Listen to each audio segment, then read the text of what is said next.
Hello there. This is a VR to Mr. Gribley. Now why would I be doing a VR with a typewriter in front of me? Because he decided to make the insane mistake of doing NaNoWriMo. And why is that a mistake? Because it puts a time restriction on something that, let's face it, unless you practice it every day, it's going to be tough. It's going to be really hard.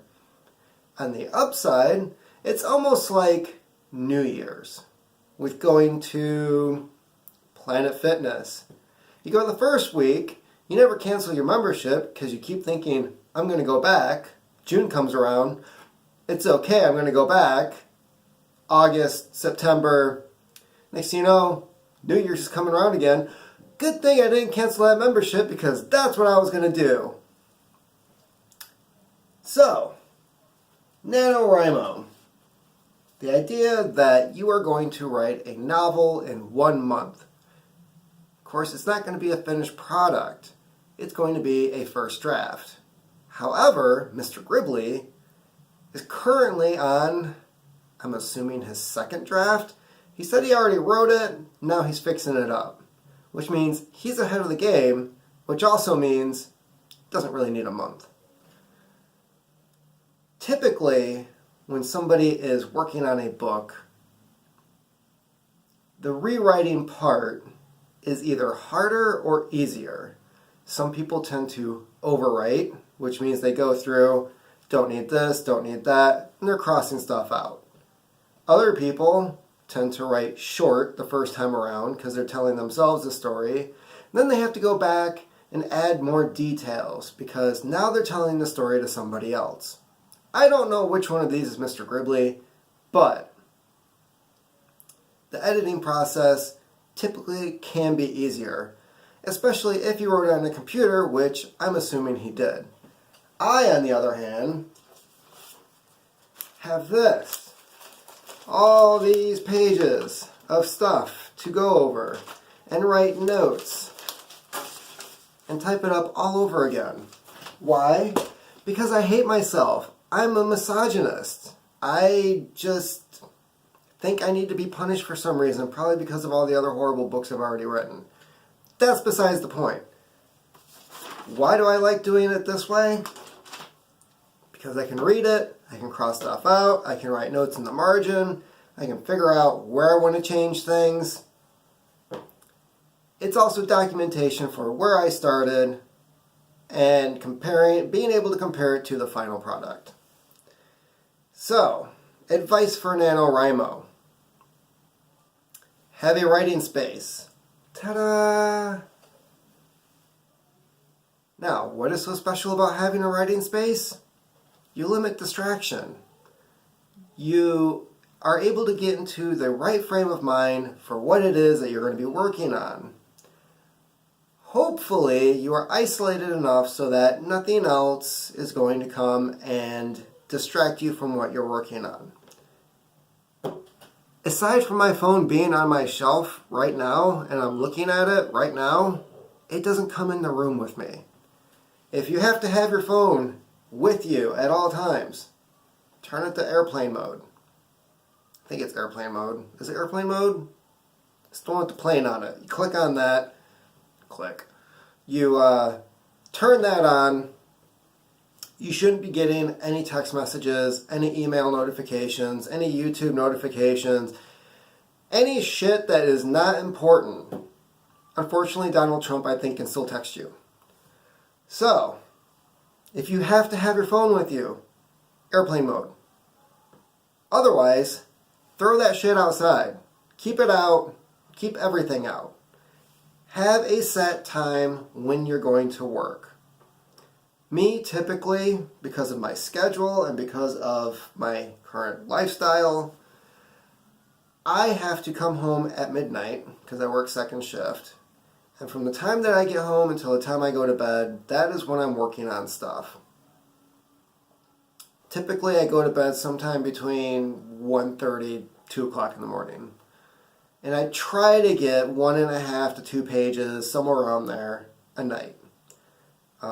Am I successful all the time? No. There's some nights where too much was going on. I'm tired. Kid was up all night the previous night.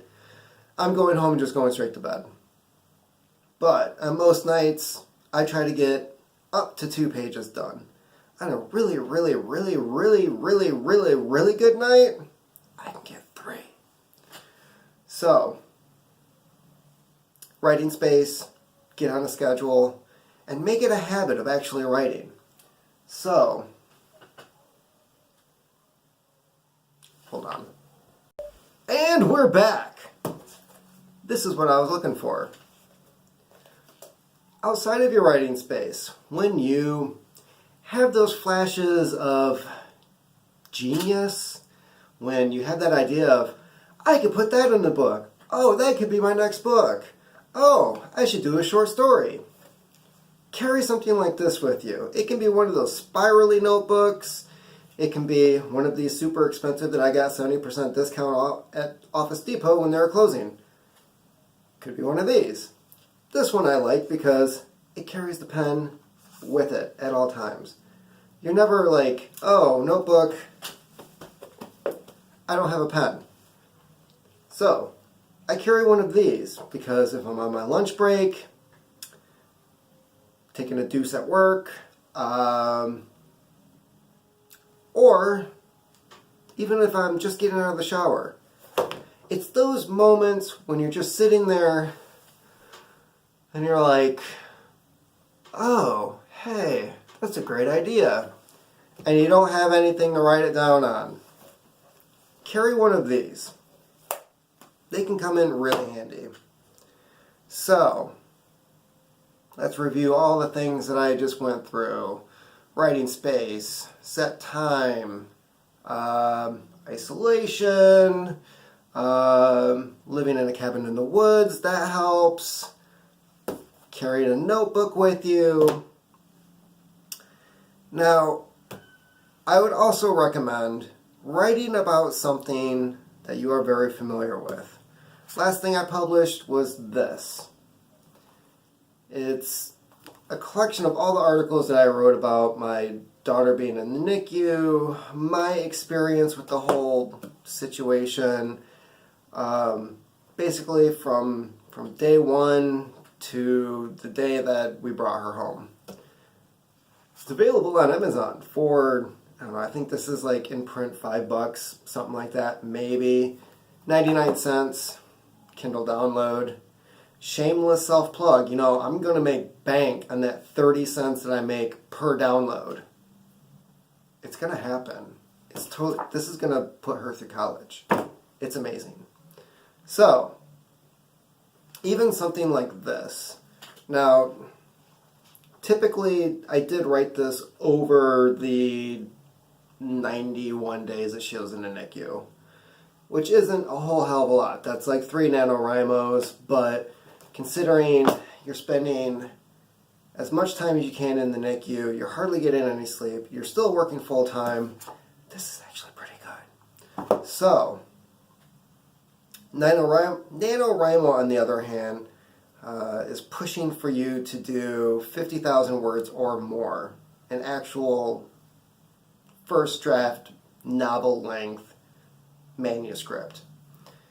The one time I actually did NaNoWriMo, we had a local group that would meet at, I think it was Starbucks. Yeah, I'm pretty sure it was Starbucks.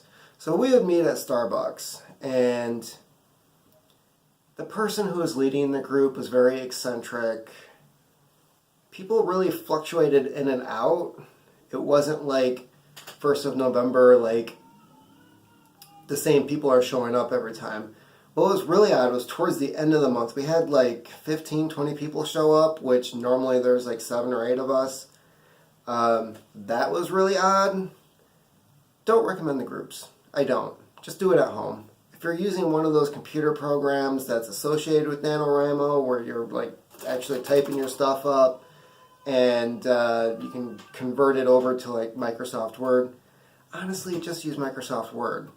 If you are intending on doing something more than just the one book, download Scrivener. Last I knew it was like $40, but it's an amazing program.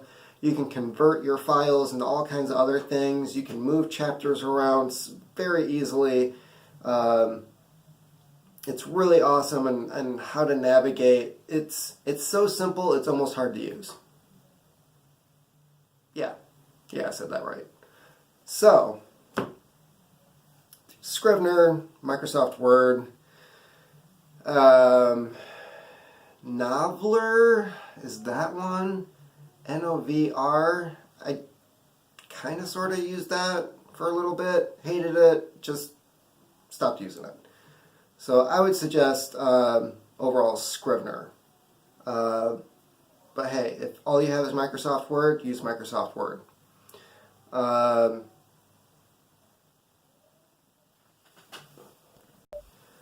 For more information on becoming a writer, besides my horrible example of a YouTube channel, check out Scott Sigler. He's a published author. I really hate that term because like anybody can get published these days, but he's making a living at it. So kudos to him. He's several steps ahead of just about everyone. But check out Scott Sigler's page and look into his video series called So You Want to Be a Writer. I think there's like 5 videos. Anyways, good stuff in there, highly entertaining. It's not going to be like one of those boring, you're sitting there falling asleep because it's some English grad student trying to make an impact on, you know what I'm saying. So check out Scott Sigler. There's also, I can't remember her name right now. Also check out Jenna Morrissey, who is somebody who started doing a video series on writing before publishing her first book, built up her fan base, published her first book, and now she's like highly successful. Yeah, I hate her. Anyways, check out those 2 people. She's got really good content. He's really funny, entertaining, and has really good content. But in the meantime, why are you still watching this? You should be writing. Why aren't you writing? Why aren't you writing?